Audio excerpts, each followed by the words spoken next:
Hello, everyone, and welcome back to E Boogie Studios. Let's imagine ourselves back in good old 1955. Eisenhower is the president, and you're getting ready to listen to your favorite broadcast called Suspense. Hope you enjoy.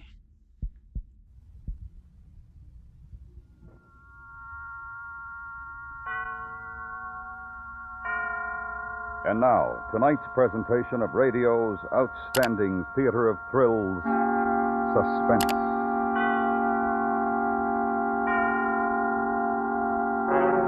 Tonight, the story of a man's search for the murderer of his brother. We call it A Killing in Abilene.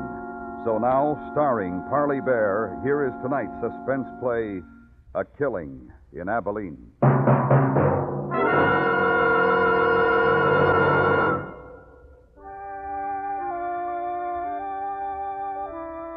I'd come down out of the Snake Range that morning, had followed the river trail through the canyon, and that afternoon had found Pleasant Valley. A handful of buildings, desolate, huddled in the cold shadows of the mountains around, tall and dark. Quarter of a mile this side of town, on an easy rise, I saw a handful of people standing in a circle. As I got closer, I saw they were gathered around two men who were digging.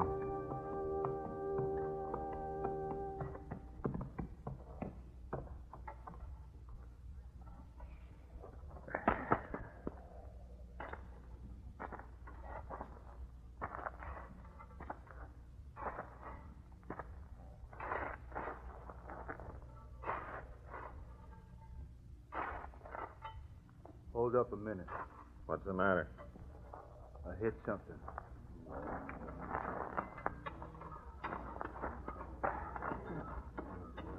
Wait. Better go slow. Dig around this side.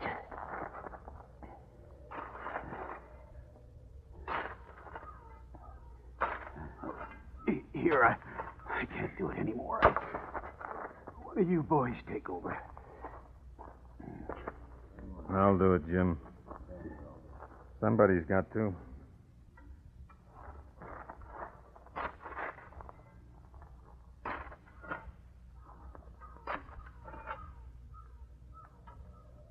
It's him, all right. I seen his shirt. You was right then, Ben. Let the sheriff take a look. Yeah. Jake Garvey. Yeah?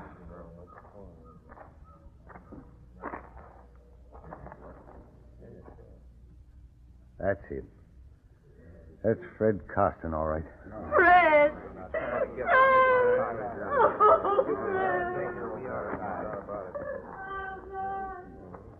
What are you doing here, stranger? Where you from? You the sheriff? That's right. Jake Garvey. Mander's my name, from Abilene. So? I'm looking for a man in these parts calls himself Lee Burridge. Who'd he say, Sheriff? He said Lee Burridge, Ben. You come along with us, mister. We'll find him for you. What do you want him for? What's it matter what he wants him for? We know what we want him for. Come on. There ain't gonna be no trouble. I'm the law in Pleasant Valley. I'll do what we say. With Fred Costin laying cold and his widow weeping, that's trouble enough. We elected you, Sheriff Jake. We can unelect you. Like Ben said, it was Burridge killed him, and you know it. I've got to talk to you about Burridge, Sheriff. It's important. All right. My office, back of the meeting house. We don't need no talk about Burridge. We need to do something about the ugly son. Come on, boys. Let's get on back to town. We'll take her as she comes.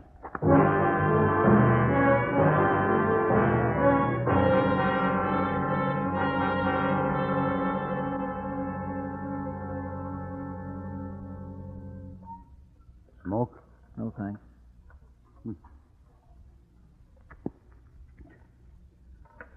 The boys want to know why you're here, so do I.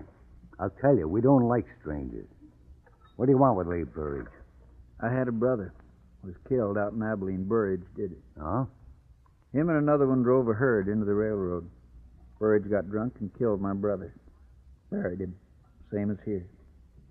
We found this pouch near the grave. His name burned into it. It's taken me 2 years to find him. Now I want to talk to him about it. The boys are pretty sure he killed Fred Costin, too. So am I now. Maybe so. Fred Costin isn't my business. My brother is. And I want to see his killer back in Abilene standing trial. I made a promise I'd bring him back. How? You don't look like the kind of a man who could use a gun. Now, look. We didn't know your brother, but we knew Fred and we liked him. You can help take care of Burridge here if you've the mind to. Try him here, you mean, on both charges? No need for that. Then what do you mean, take care of him? How'd he kill your brother? His head was beat in. He was beat to death. Yeah. Same as he did to Fred. A man who'd do a thing like that don't need no trial. Not for you, maybe. But there'll be no more killing in my family. We'll give him a fair trial in Abilene. If Burridge done these killings, he's going to pay for it here. I don't go for lynching.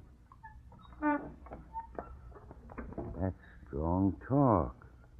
We don't call it lynching when we hang a man for murder. If you don't like it, go on back to Abilene. Maybe I'll do that. When I take Lee Burridge out for trial. I don't know what you're trying to do. I suspect it's to get Burridge out of town. If I'm right, you're heading into a lot of trouble.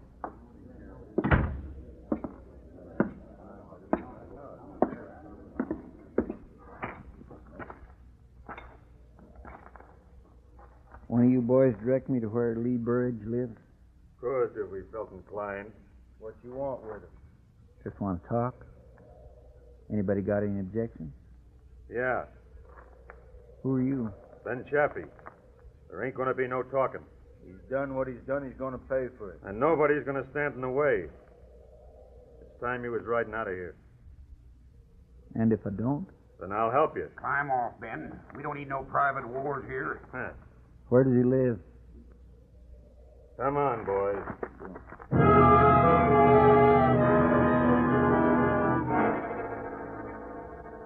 They turned away from me and moved into the sheriff's office, leaving me alone to walk down the dusty street. I asked the blacksmith where Lee Burridge lived. He just looked at me and shook his head. Towards the hills, a thunderhead was beginning to gather, moving in slowly. Near the end of the street, two men were building a coffin in front of a small house.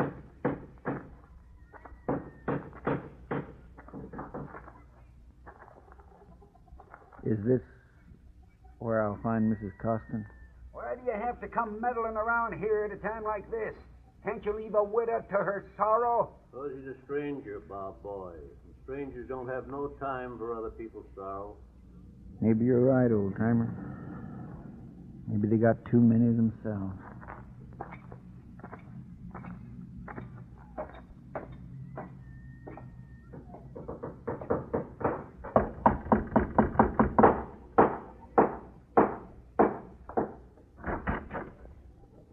Yes? I'd like to talk to you, ma'am. Could I come in? No. Can't you see this house is in mourning? My friends are making a coffin for Fred's decent burial. I got nothing to say to you. Ma'am, I know how you feel. How can you know how I feel? I had a brother once killed by this man, Burridge. Oh, I'd like you to help me. It was 2 years ago my brother was killed. His wife would like the killer brought back to Abilene for trial. I'd like you to speak to your friends. Let me take him away. he didn't give my Fred a chance before he killed him. He's a cruel and ugly man. I want him killed. Here, where I can watch. Will you tell me where he lives? Don't tell him nothing, Mrs. Costin. He'll go warn him off. Let him go if he wants. I say a man's got one life to live, and he's got a right to lose it any dang way he pleases. I'll tell you where you can find Lee Burridge.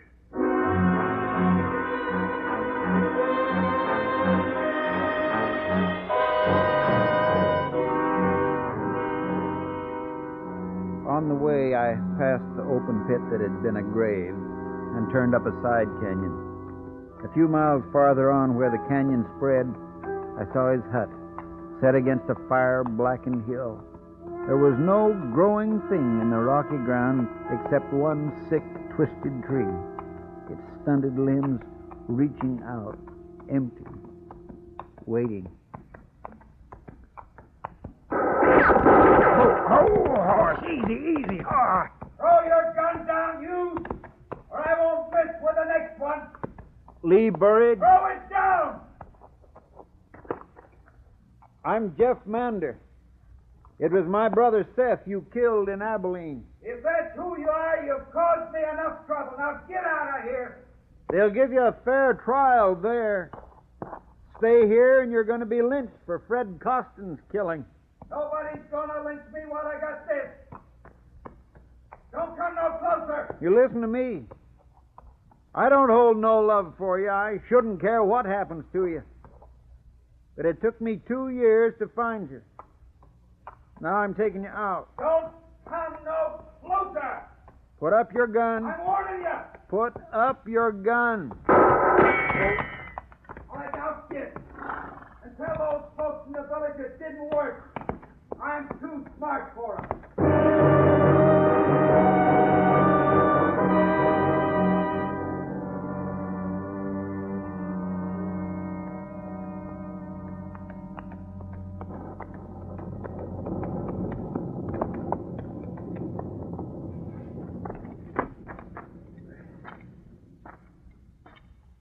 Old-timer, I see you had your talk with Burridge. you see? You ain't wearing your gun. You get the drop on you? Yeah, Surprised he didn't kill you. so was I. Did you tell them I'd gone there? Yep. What'd they say? They said if you get Burridge first, they'd get you. They said you should go back where you come from while you still can. I will. After I settle with Burridge. Where's the sheriff? Went off with the boys. After Burridge? Yeah. They're going to wait till dark. Then they're going to bring him up. Where are they going to wait till dark? I want to be with them. I thought you didn't like lynchings. I don't, but I want to be there. I was told if you came back to town, you have to be with them. Now, don't make me use this gun, son. Now, just turn around and we'll join the rest of them. All right. And I'd suggest you stop your talking about Lee Burridge. From what I overheard, you're close to sharing a rope with him.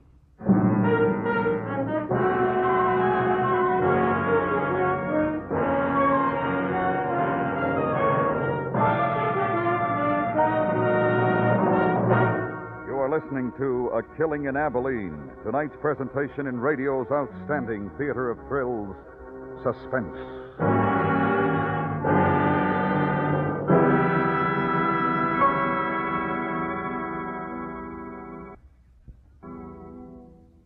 Fires are easier to prevent than to extinguish.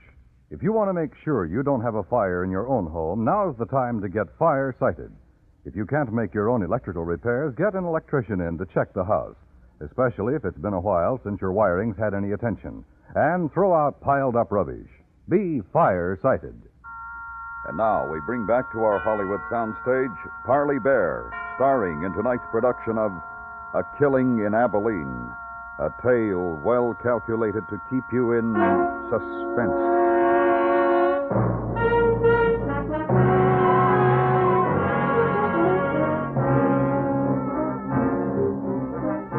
We rode out of Pleasant Valley, the old man, and up speaking through scattered herds of cattle on the lower rangeland. Rolling in from the east, the black clouds smothered the mountaintop. The old man still held the gun on me. Oh, no use winding the horses. Won't be dark for a couple hours yet. Lynching parties get their guts after dark. How come you weren't with them? Waiting for you. I thought you'd be around. Besides, I seen a lynching once. Too much trouble. Yeah. You still figuring to take Burridge with you to Abilene? I can try. Ain't that going to be a mite daring without a shooting iron? Might be. I'm surprised after 2 years looking for him, you didn't shoot him when you found him. That's not what I come for. Why not? He killed your brother. I made a promise to somebody. His wife? Yes, and mine, too. What was it between Costin and Burridge? I don't know. Nobody's seen much of Burridge in the past couple of years. Ever since Ben told us about how he was a killer. Ugly man. Guess it was your brother he killed, too. I guess so. Now, because of him, you might get killed. Why? They know you're trying to take Burge away. Oh, well, here, we ford the stream here. Watch your footing.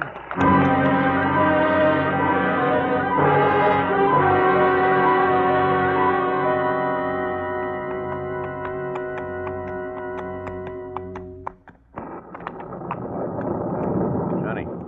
Yeah? They haven't seen you yet. You still got time to get out. You'd let me go? Seen a lynching once. Started a lot of trouble. I've come this far. I'll finish it.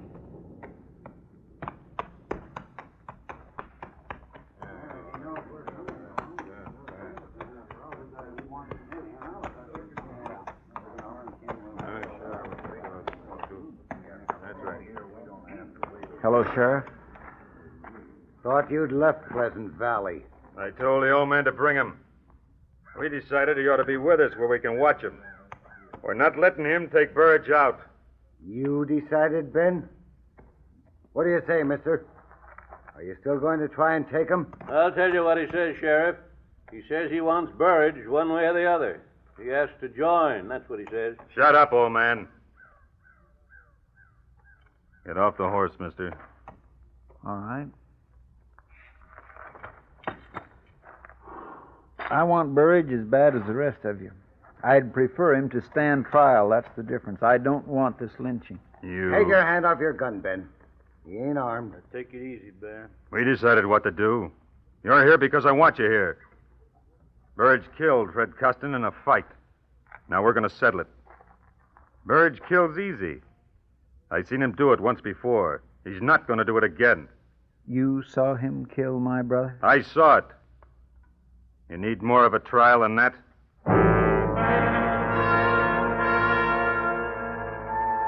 I thought of the ugly man up the canyon in the broken-down shack. I wondered if he knew what was waiting for him a mile or so away. It was quiet then. The storm clouds were quickening the end of day, and the party became shadows, sitting nervously or smoking. Two of the men had some whiskey and were building up their courage for the night's work.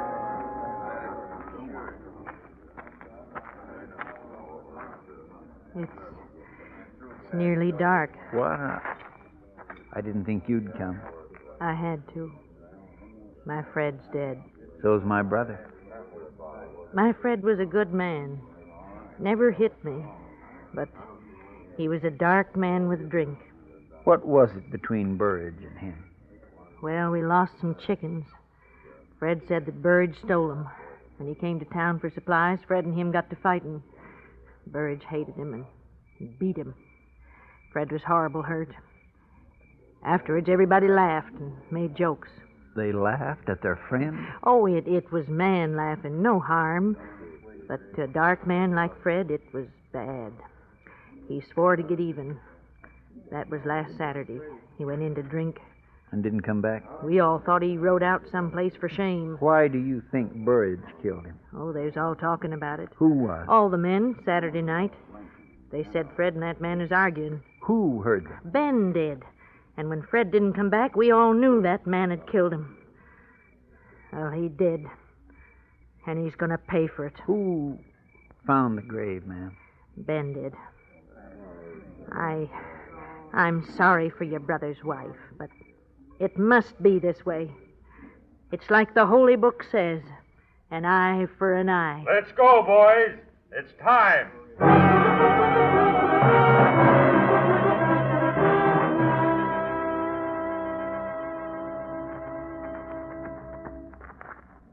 He's there, right enough. There's a light inside. Hold up, boys. Bob, you, Jim, and Needle come with me. We'll bring 'em up. The rest of you stay here. What's the idea? You're too quick tonight, Ben, and giving too many orders. You stay. You still gonna try and get him away, son? I might. You're like an Indian I knew once. Had to shoot him 5 times before he knew he was dead. What do you want here? You know what we want, Burridge. Get out of here. Get off my land. You come outside quiet like. We don't want no trouble. I ain't asking for trouble. You asked for it when you killed Fred Costin. Killed him. I didn't kill Costin. Save your breath while you got it. Come on, let go. Let go of me. I'll kill you. I'll kill you all for this. You've done your last killing. Get the rope over that limb. Right. Is this your doing, Ben? Shut up. Tie his hands, Bob. I'll hold him. You gonna blame this one on me too, Ben? Shut up, I said. Burridge didn't do it. He didn't do it. Let it go, son. You can't stop him now. I gotta talk to him before they do it. He didn't kill. I know it. Wait a minute. Take my gun. Thanks.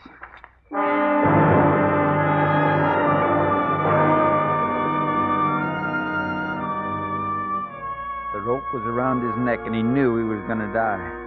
But as I came near him and could see him in the light, there was no fear in his eyes. He was lifted onto the horse, the rope was tightened, and he was ready to be lynched. Then he saw me. One request, Sheriff. What, Burridge? Let me talk to him a minute. The stranger here? For a minute. No more talking. Pick that horse out from under him. Not yet. Let him talk. Take it out. We don't want to kill the wrong man, Ben, you or Burridge. Let him talk. Why do you think I killed your brother? They're trying to get away with something, Jake. Let's string them up. Come on. A minute don't matter. Get up, Ben. Let them have their say. We found your pouch near my brother's grave, Burridge. Your name on it. And tonight Ben told me he saw you kill him.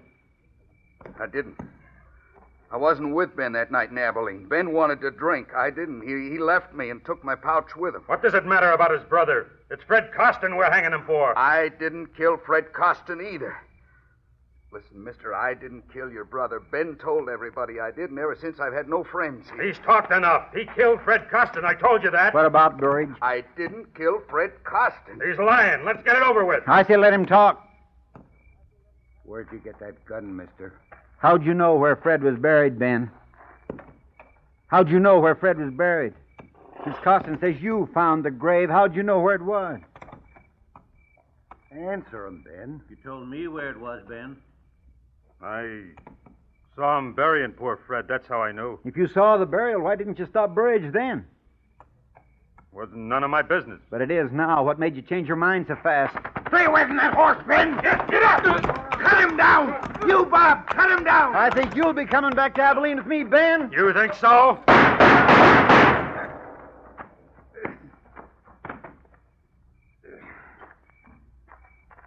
You all right, son? My shoulder. How about Burridge? Oh, he'll live. Rest easy, son. You done a good job.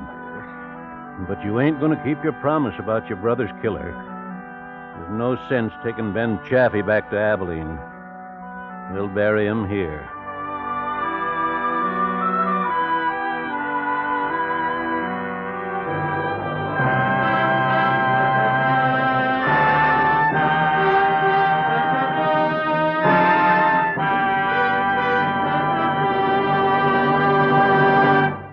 Suspense, in which Parley Bear starred in A Killing in Abilene by Anthony Ellis and Gil Dowd. Next week, the story of a man who thought the only way to escape death was to search for it. It's called Diagnosis of Death. That's next week on Suspense.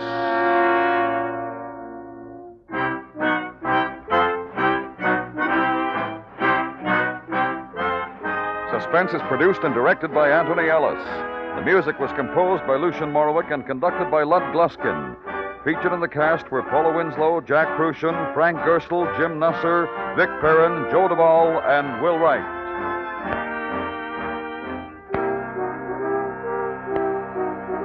Listen for the Radio Hall of Fame every Sunday night on the CBS Radio Network.